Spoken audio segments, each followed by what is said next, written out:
Pour le groupe UDR, la parole est à Monsieur Olivier Fessa.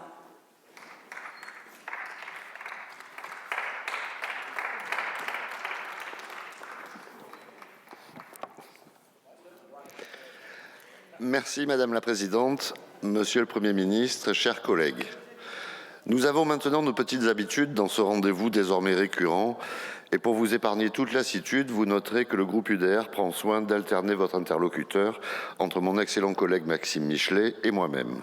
Si vous avez une préférence, je vous remercie par avance de ne pas en faire état, surtout si ce n'est pas à mon avantage. Si la France insoumise maintient ce rythme effréné de dépôt de motions de censure, la fréquence de nos rencontres pourrait même nous amener naturellement à nous appeler par nos prénoms respectifs à terme. Ceci étant, si l'orateur change, le message reste similaire. La troisième partie du PLFSS ne nous convient pas plus que les deux premières. Néanmoins, nous poursuivons dans le sens de la stabilité et donc nous ne censurerons pas. Annoncer un plan en 3 parties en brisant déjà le suspense est un exercice périlleux qui m'oblige à une certaine concision. Il serait redondant de s'étendre une fois de plus sur certaines de nos lignes rouges qui ont été entendues et respectées. Pas de désindexation des retraites, ce qui évite aux retraités de financer l'inflation par eux-mêmes, et pas de baisse des remboursements des soins, même si le milliard d'euros qu'on voulait facturer aux patients s'est simplement déplacé vers les mutuelles, lesquelles, bien sûr, le répercuteront sur les cotisations des Français. Je vous invite néanmoins à contenir votre joie. Nous conservons encore et toujours quelques points d'insatisfaction et nous restons donc dans l'opposition. Je me contenterai de citer, à titre principal et non exhaustif, quelques arbitrages qui nous laissent perplexes, notamment une ponction d'1 milliard d'euros sur les mutuelles qui, en réalité, pèse sur les Français.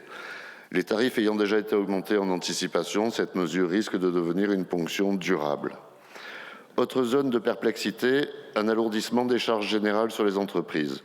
Après un premier projet à 4 milliards d'euros de hausse de cotisation, nous voici seulement à 1,6 milliard d'euros. Une baisse du fardeau, certes, mais un fardeau tout de même. Pour les apprentis et les jeunes entreprises, cela représente 450 millions d'euros de charges supplémentaires contre 960 millions en première lecture. Nous ne cautionnons pas non plus cette nouvelle taxation des boissons sucrées, du tabac et des sachets de nicotine. Peut-être une bonne intention sur le papier, mais une manière détournée de ponctionner les Français sans assumer de véritables réformes structurelles. Surtout, nous y voyons un réflexe fiscal, alors même que la France est le pays où les prélèvements obligatoires sont les plus élevés au monde. Nous regrettons aussi de ne toujours pas voir de concession sur l'introduction d'une dose de capitalisation dans notre système de retraite. Pourtant, le choc démographique et financier qui s'annonce ne se réglera pas à coup d'ajustements comptables. Enfin, l'aide médicale, l'AME, elle reste quasi intacte. Là encore, un refus net d'aborder un sujet qui mérite pourtant un débat sérieux. Bref, quelques joies, mais aussi des peines. Je vois que vous ne vous méprenez pas sur mon intervention.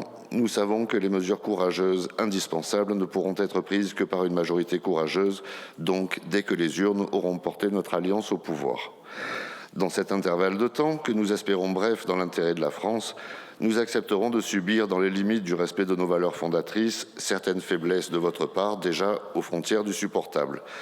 Notamment un déficit qui devient structurel, 18 milliards d'euros en 2024, 23 milliards en 2025, 16 milliards annoncés pour 2028, sous réserve que les prévisions soient justes.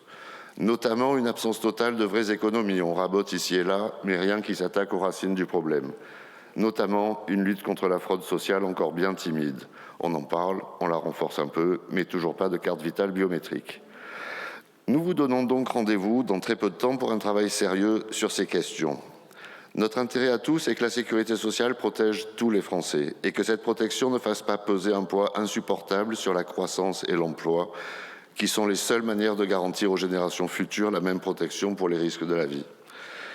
Certains de nos adversaires ne vous ont pas ménagé et je ne m'associe en aucun cas aux incorrections et autres inélégances dont ils se sont rendus coupables. J'espère que vous aurez apprécié cette parenthèse de douceur, sans brutalité ni agressivité, tout en étant certain que votre sagesse n'y verra pas pour autant des acquis que nous n'entendons pas vous concéder. À l'UDR, nous sommes attachés à une expression courtoise et mesurée qui ne saurait cependant altérer une détermination sans faille. L'UDR ne menace pas, mais l'UDR vous a prévenu. Je vous remercie. Merci, Monsieur Fessa.